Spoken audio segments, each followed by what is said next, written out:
not one, not two, but 3 teams sent out very similar statements yesterday to say that they are not going to take part in any voluntary off-season workout programs at all.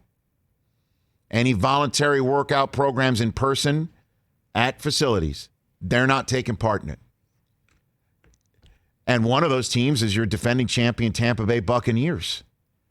I'll read it to you. NFL players across our league are a group of professionals who care about our jobs, our community, and our families. We made a commitment to the organization, to Bucs fans, and to each other that we would come back to try and bring another world championship to Tampa Bay. We know that our union worked to negotiate safety protocols, but in light of the ongoing pandemic, we are choosing to take a stand with other players across the league and exercise our right to not participate in the voluntary offseason program. We had a fully virtual offseason last year, and we held each other accountable to do the work it took to win, and we plan to do that again. Statement on behalf of the Tampa Bay Buccaneers players.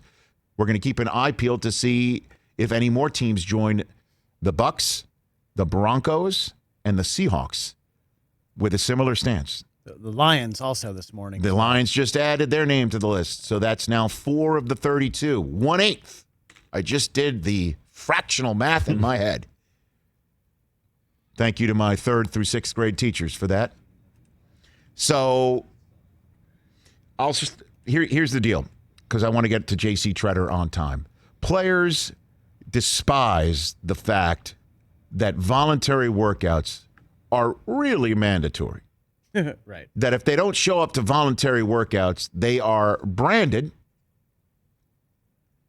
as not team players. Or viewed by coaches as not pulling their full collective weight.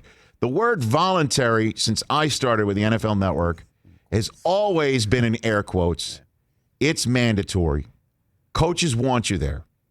And coaches also want to coach 1st, 2nd, 3rd year players up. That's what Bruce Arians said, that last year, a lot of 1st, 2nd, 3rd year players did not get this invaluable coaching time in the hands of the coaches. They're control freaks. They want them. But it's voluntary. And it's a pandemic. And if guys don't want to leave their houses to do this, then it's their right to say that.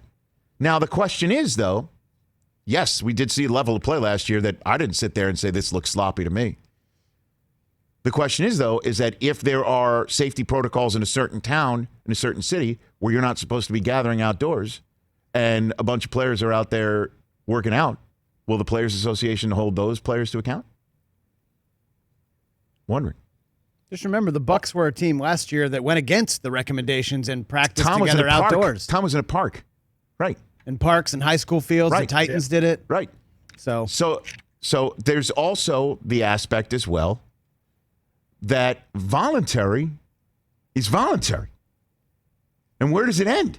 Yeah, right. And is this the time to essentially say, no? Look what happened last year. And how does that all play out? Hey, you watched all the way to the end. Thanks for that. Watch more right here.